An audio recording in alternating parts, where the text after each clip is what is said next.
Today we're going to talk about remembering.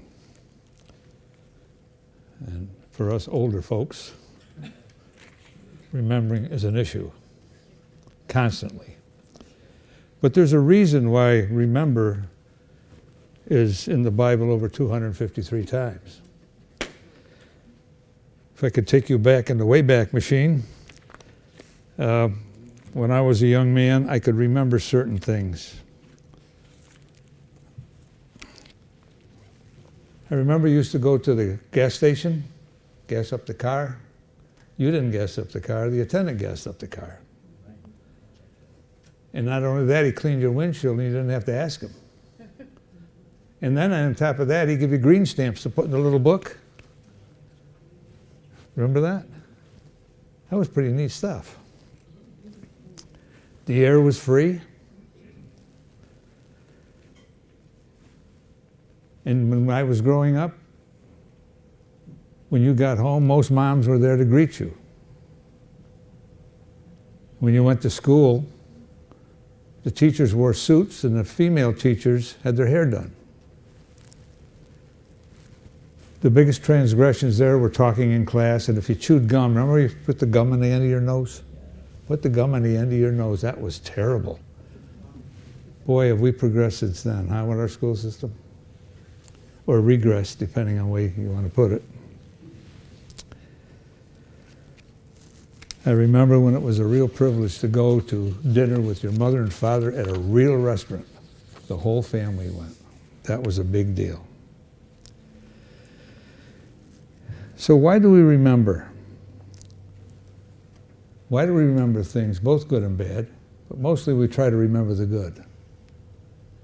And we remember the bad because we don't want to do that again. Remembering is important. Memory is the foundation of culture and identity. And our enhanced capacity for memory separates us from all other living creatures. Identity is rooting in knowing and remembering our origin and our history.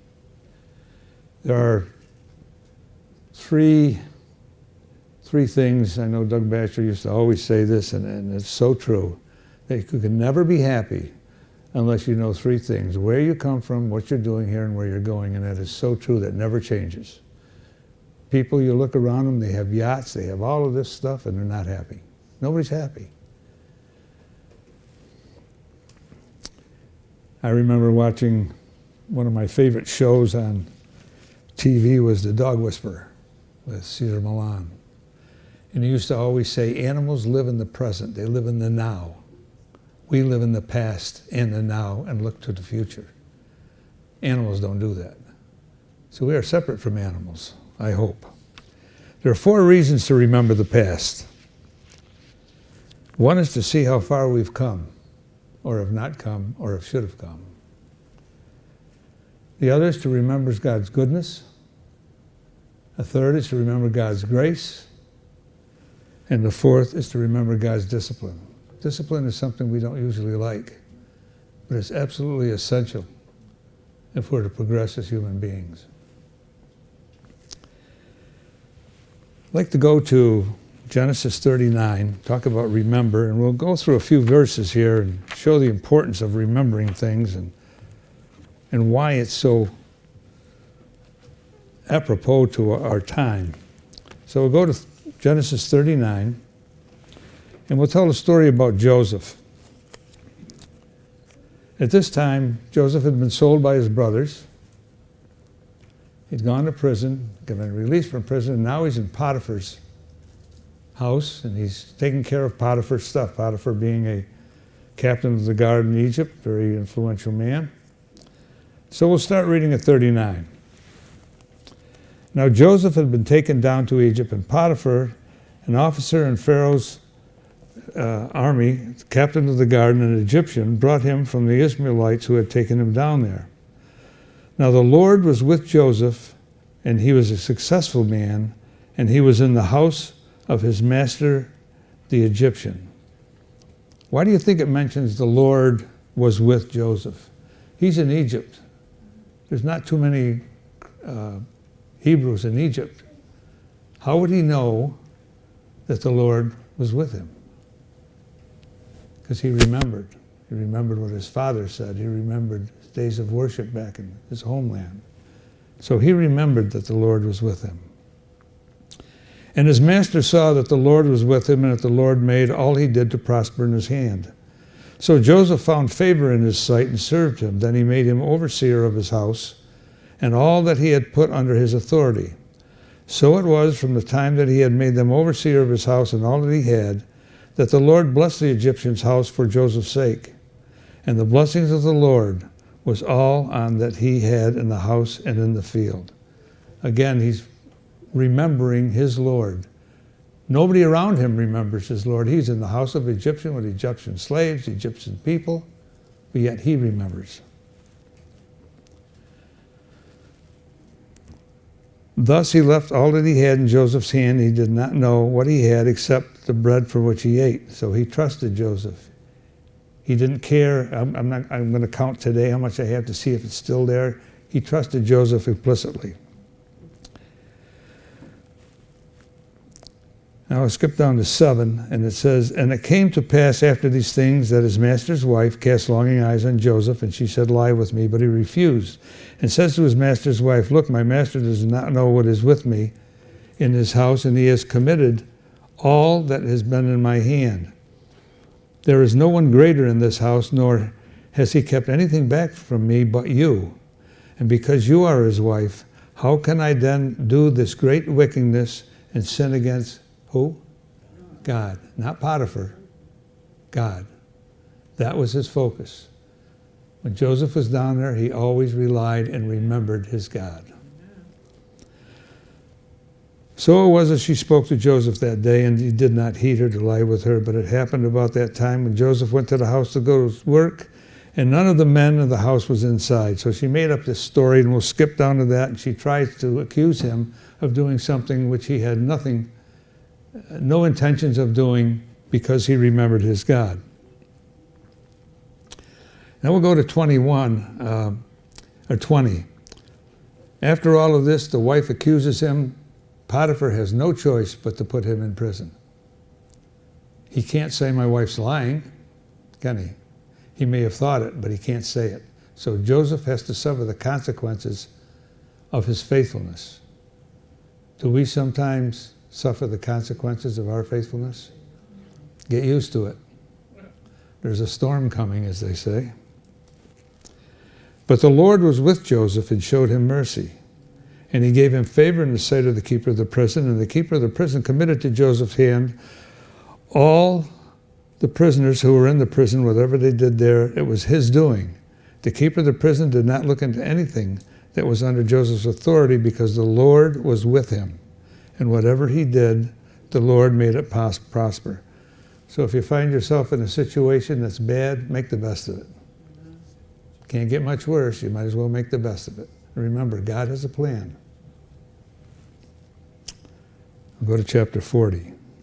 And it came to pass after these things that the butler and the baker of the king of Egypt offended their lord, the king of Egypt.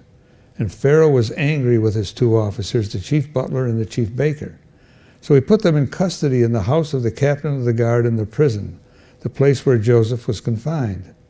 And the captain of the guard charged Joseph with them, and he served them, so they were in custody for a while. So he's got these 2 higher up servants of the Pharaoh in with him. You think that just happened, or you think that might have been by design? Because the Lord was with him. Then the butler and baker of the king of Egypt, who were confined in prison, had a dream, both of them. Each man's dream in one night, and each man's dream with his own interpretation. And Joseph came into them in the morning and looked at them and saw that they were sad. So he asked Pharaoh's officers who were with him in the custody of the Lord's house, saying, Why do you look so sad today? And they said to him, We each had a dream, and there is no interpreter of it. So Joseph said to them, Do not interpretations belong to God? Again, he relied on his God. He didn't say, I can tell you that dream. I know, I've got a gift. He didn't say that. He says, God will tell me, and I will tell you. Then the chief butler told his dream to Joseph, and he said to him, Behold, in my dream a vine was before me, and in the vine there were 3 branches. And it was as though it was budded. Its blossom shot forth, and its clusters brought forth ripe grapes. Then Pharaoh's cup was in my hand, and it took the grapes and pressed them into Pharaoh's cup and placed the cup in Pharaoh's hand. And Joseph said to him, this is the interpretation of it. The 3 branches are 3 days. Now within 3 days, Pharaoh will lift up your head and restore you to your place, and you will put Pharaoh's cup in his hand according to the former manner. But when you were his butler. Now butlers back then were the wine tasters. They tasted the wine before the Pharaoh drank it to make sure there wasn't any poison in it. Now within 3 days, Pharaoh, 14, but remember me when it is well with you, and please show kindness to me. Make mention of me to Pharaoh, and get me out of this house.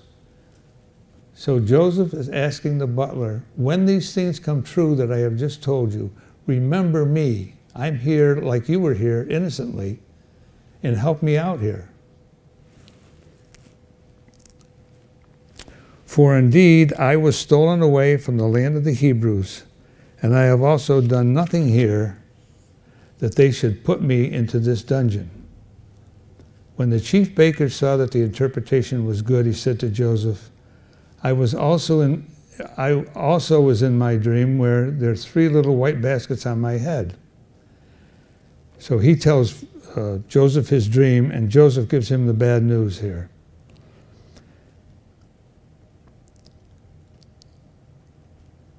So Joseph answered, 18, Joseph answered and said, this is the interpretation of it. The 3 baskets are 3 days. Within 3 days, Pharaoh will lift off your head from you and hang it on a tree, and the birds will come and eat your flesh. Now it came to pass on the 3rd day, which was Pharaoh's birthday. And he made a feast for all his servants, and he lifted up the head of the chief butler and of the chief baker among his servants. Then he restored the chief butler into his butlership again, and he placed the cup in Pharaoh's hand. But he hanged the chief baker, as Joseph had interpreted. Yet the chief butler did not remember Joseph, but forgot him. After all he did not remember Joseph, but he forgot him. We can get discouraged in this world. A lot of things to be discouraged about. But when God makes a promise, he is always faithful. God doesn't make mistakes. If he says to you, I have given you my son for eternal life, he means it. We should take that as a great, great gift. And it's only us that can accept the gift. He's not going to push it on us.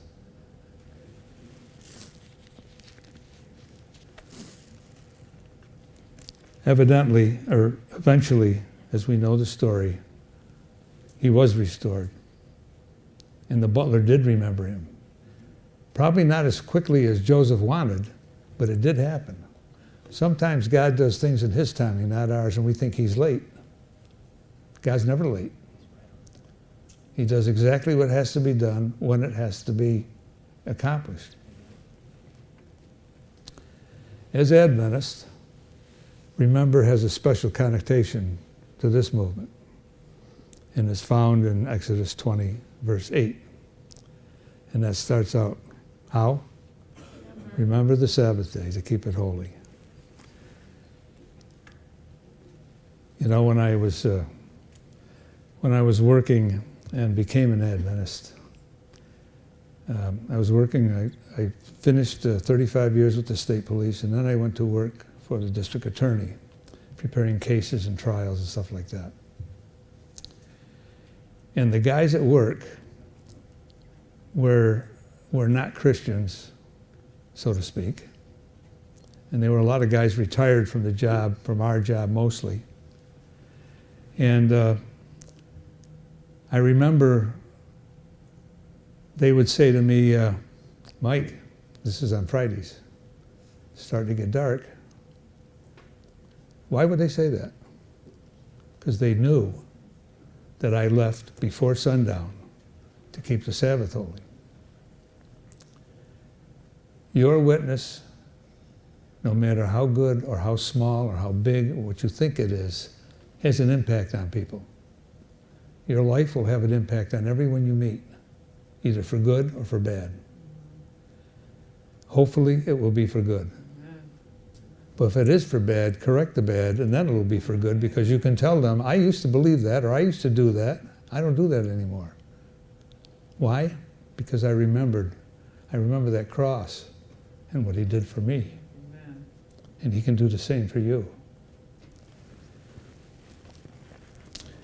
Deuteronomy was written.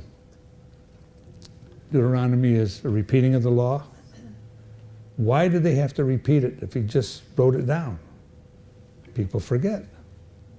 He wants us to remember.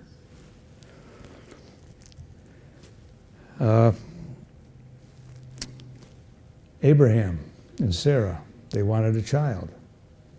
God says, I'll give you a child. Remember what I said, I'll give you a child. And they waited and they waited and they waited, and they said, God's lady forgot about us. God don't forget about you. God remembers.